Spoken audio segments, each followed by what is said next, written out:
think I should talk a little bit about, the sermon isn't going to be just about what we're going through, but I do want to talk a little bit about my own personal experiences with the COVID. And when I'm gathering from other people, every day is a little bit different. I do believe, generally from my contacts with people and calling people up, most people are handling this in a reasonably good way. But we all have our days. We all have our days that we just wake up and we think, now what do I do? What is there to do today? And what I find is you just have to push through it. It's like walking into a cornfield, and the stalks are maybe 6 or 8 feet high, and you have to just push through those corn stalks. Maybe 10 or 15 feet, maybe some days it's 20 feet or more, but you just wade your way through, push your way through, and you will find a brighter day. We just have to cling to hope and cling to the brighter days that are coming.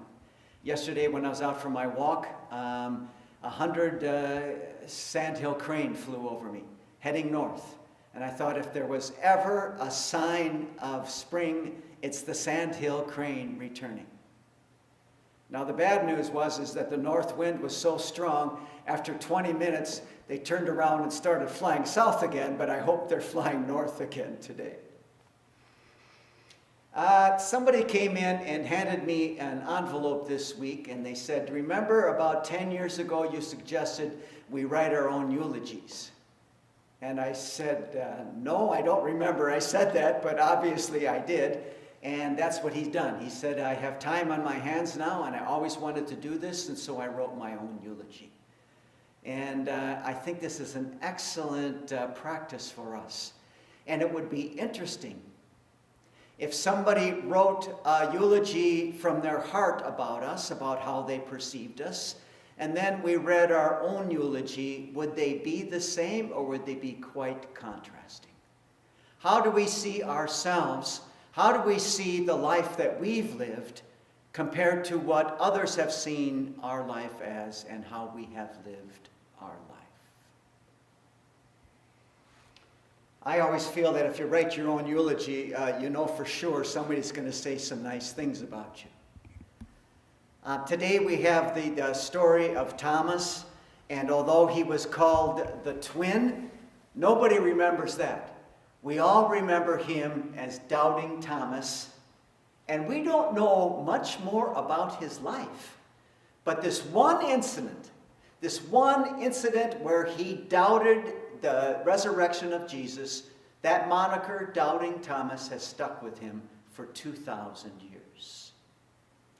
It would be a shame if that one incident or one negative occurrence in our life defined us for the rest of our life. And sometimes that happens, but it shouldn't. If there was a moniker that would go with your name, what would you want it to be? You would hopefully want it to be something very positive, but it's possible that it could be something negative. Would it be something like fearful? Would it be angry? Would it be grumpy? Would it be somebody who was doubtful, much like Doubting Thomas? Or would the moniker be something like faithful, strong, persevering, loving, kind, peaceful, gentle? A lot of it depends upon how we see ourselves.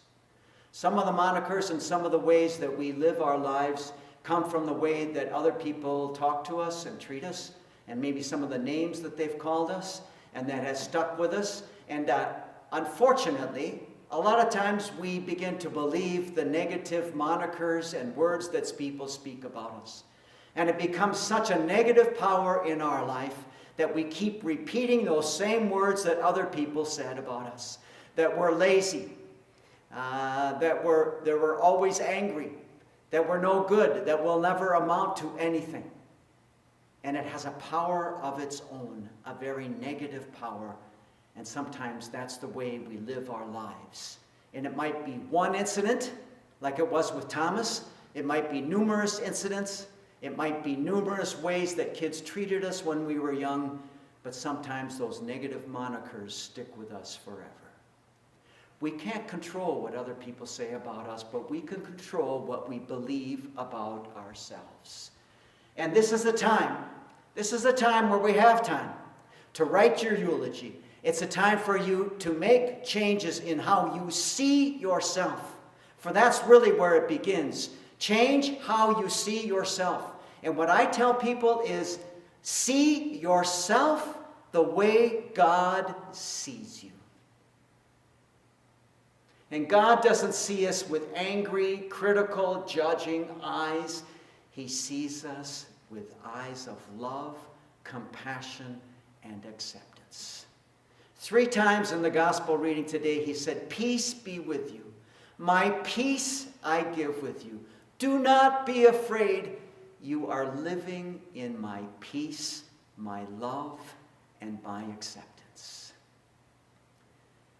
I challenge people occasionally, and I challenge you today, and I'm not going to do it personally, but this would be a very difficult challenge, to ask the 10 closest people in your life to write a one-word moniker that would go with your name.